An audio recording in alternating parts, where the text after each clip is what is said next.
Welcome back to স্বর্ণালীর হেসেল। আশা করি সবাই খুব ভালো আছো, সবাই সুস্থ রয়েছো। এই গরমে কিন্তু আমাদের ইমিউনিটি পাওয়ারকে প্রচণ্ড পরিমাণে স্ট্রং রাখতে হবে। তার জন্য যা যা করণীয় সবই কিন্তু আমাদেরকে করতে হবে। আমিও খুব ভালো আছি। আজ তোমাদের সামনে নিয়ে এসেছি নিরামিষ ছাতুর কচুরির রেসিপি। এই রেসিপির শর্টস বহুদিন আগে তোমাদের সাথে শেয়ার করা হয়েছে, তোমরা অনেক ভালোবাসাও দিয়েছো। আজ তারই বড় ভিডিও রেসিপি তোমাদের সাথে শেয়ার করছি। নিরামিষ ছাতুর কচুরি আমার পার্সোনালি খেতে খুব ভালো লাগে, আর একদম ঝামেলা নেই বললেই চলে। হাতের সামনে যাই থাকে সেটা দিয়ে চটজলদি খুব তাড়াতাড়ি হয়ে যায়। কোনো যদি তরকারি নাও থাকে চটপট সস দিয়ে খাওয়া হয়ে যায়। তার জন্য সামনে কিছুটা ছাতু নিতে হবে, তার সাথে কিছুটা আদা কাঁচা লঙ্কা কুচি, ঝাল খেলে বেশি করে ঝাল দেবে, মন্দ লাগে না। তার সাথে ব্যালেন্স করে নুন, চিনি আর সামান্য সর্ষের তেল দিয়ে ভালো করে ছাতুটাকে একটু ঝুড়ো ঝুড়ো করে মেখে নিতে হবে। আমি ঝুড়ো ঝুড়ো করে মাখি, তোমরা যদি চাও তাহলে একটু জল দিয়ে আটো আটো করে মেখে নিতে পারো। আর যখন ময়দাটা মাখা হয়ে যাবে, ময়দা যেরকম লুচি পরোটার মাখো সেরকমভাবেই মাখবে।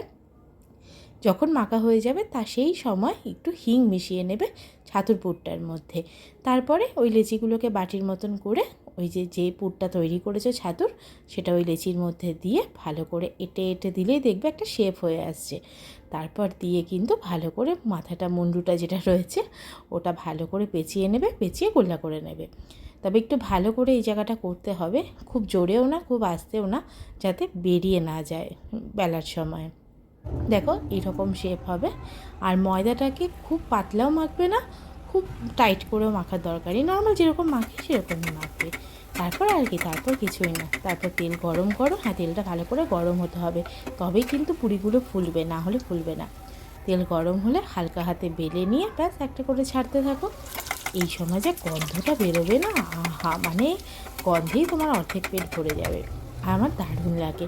আর যদি তোমরা নিরামিষ দিন ছাড়া অন্য দিনে বানাতে চাও তাহলে এর সাথে একটু রসুন কুচি দিও, ব্যাস। বিশ্বাস করো আর কিচ্ছুর প্রয়োজনে এর সাথে কোনো তরকারিও লাগবে না, শুধুটাই খেয়ে নিতে পারবে তোমরা। আমার খুব ভালো লাগে ছাতুর কচুরি। তোমাদের কার কার ভালো লাগে আমাকে কিন্তু অবশ্যই জানাবে।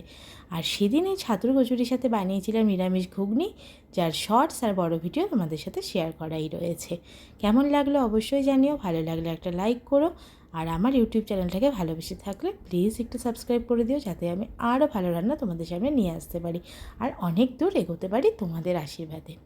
সবাই খুব ভালো থেকো। আর একবার কিন্তু আমার এই রেসিপিটা ট্রাই করে আমাকে জানাবে যে কেমন লাগছে।